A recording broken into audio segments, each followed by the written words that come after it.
How many doctors are having a difficult time managing stress? A lot of them.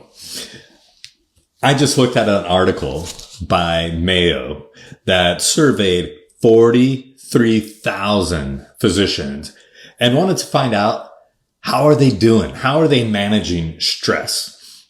And unfortunately, the statistics aren't that good. So if you think about it, they looked at a few things here I want to share.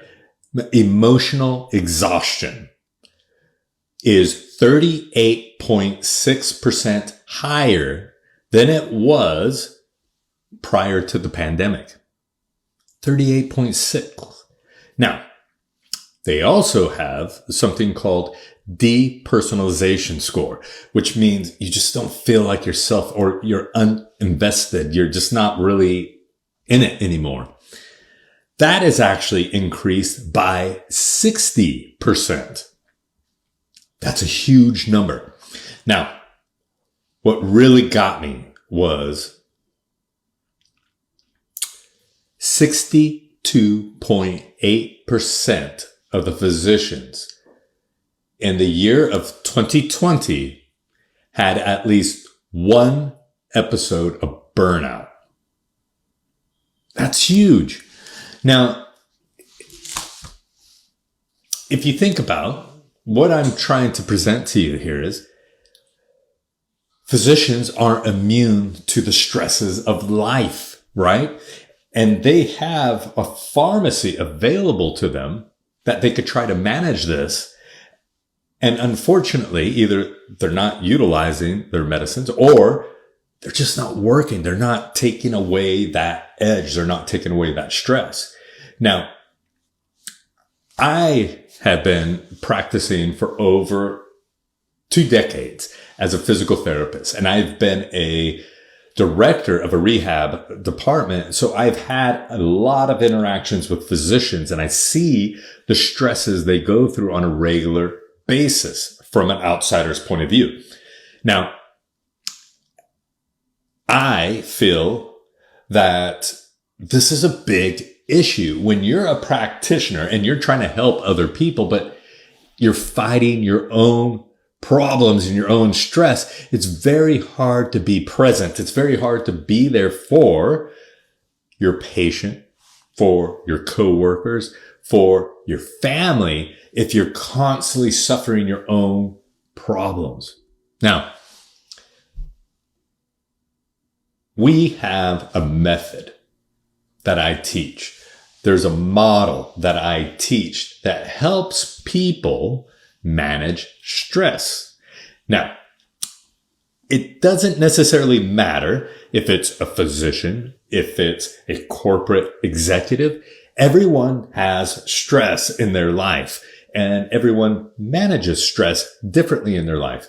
Now, some people have actually found good coping mechanisms to manage that stress. The unfortunate thing is the majority of us have found mechanisms of stuffing the problem away. And most of us feel like that's dealing or managing with the problem, right? Now, what does that mean? I don't think they've actually dealt with the problem. They're just stuffing it away. Now, in the physical therapy world, what I used to see a lot of is when people are in the habit of stuffing away their feelings, if you interview them well and properly, they will tell you where they stuff the problem. Amazingly, that's usually where they have chronic illness. It could be stomach issues. It could be back pain, neck pain, whatever it is. Usually it's where they imagine, or where they stuff that stress. That's usually where the problem exists that brings them in. So now, this model or method that I teach is based on your thoughts. Now, these thoughts create emotions. All right. So when you have a thought, let's say, my job's horrible. I'm not enjoying life. I can't believe my coworker did this or my boss did this. Those thoughts produce certain behaviors, right? You behave a certain way when you start thinking that way. And those certain behaviors will create specific experiences in your life. Those experiences will produce very particular emotions equal to that experience, equal to that thought. What does that emotion do? That emotion influences the very same thoughts. So it's a repetitive cycle. Whenever you think the same way, act the same way, and feel the same way, it's the same experience that you're going to have. And it's really hard to change when you keep on having the same thoughts and the same feelings. So the models that we teach is to change your thoughts. Okay? Sounds easy. It really isn't. It can be quite challenging for a lot of people. If it was easy, everyone would have already done it and wouldn't be an issue, and I wouldn't be talking to you about it right now. But imagine you got some habit or some behavior that you want to change that you're somewhat addicted to. If you think about an addiction, anyone that is addicted to anything, when they stop doing it, what happens? They start experiencing feelings of withdrawal. They start craving whatever it is, whether or not it's a thought, whether or not it's a drug, whether or not it's food, whatever it is, they will start craving it. And so now their body is like, I need to have this. And the body will almost demand for you to have the same thoughts, so it has the same feelings and it can experience what's normal. So the key to this model is changing your thoughts. Now, if you change a thought, like I said, your body will be resistant to it. But what happens when you change your thought about a certain circumstance, a certain situation? All of a sudden now, you're going to create new behaviors, new actions. And when you do that, it opens the door for you to have a new experience. And that new experience could be amazing, but there's a strong chance it's actually going to still feel uncomfortable, right? You don't know if you could trust it. You don't know if it's the right thing for you, but it's different. So a lot of people, when they have these different experiences, they're like, oh, this is not normal. And what do? They go right back to the same old thoughts, which produce the same experience. And now they feel okay. So when you have that new experience in your life, it's going to produce a new emotion. And that new emotion is going to be something massively different than what you've been experiencing in the past. It's going to be something new. Again, your body may wonder what in the world is going on with you. And that's normal. Everyone that goes through change goes through this system. Now, I have many clients that I've worked through this process, and it doesn't matter if you're a business owner.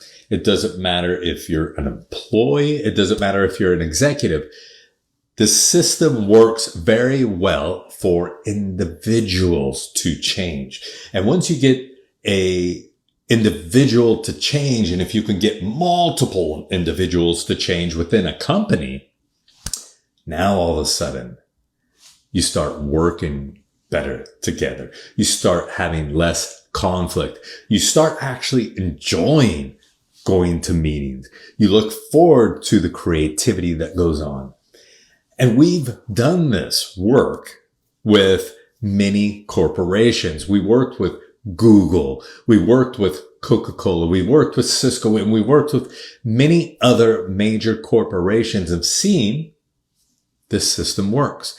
It helps people to start working on themselves, overcoming themselves to become a new person, have a new perspective on their life, on their work, on their coworker, on their boss. And when you do that, all of a sudden, you start seeing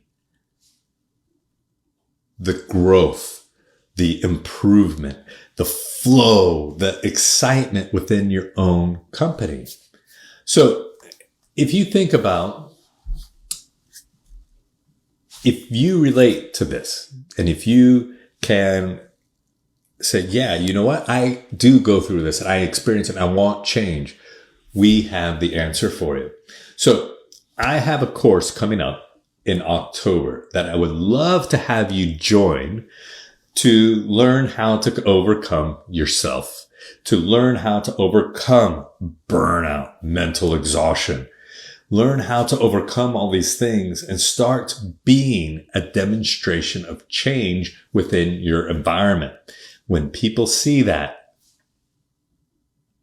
they're going to want to do the same. They're going to want that change because they see how much different you are, how much happier you are, how much you're able to engage in life at a higher level because you've let go of those thoughts that weren't serving you. So if this sounds good, I would love to see you in October.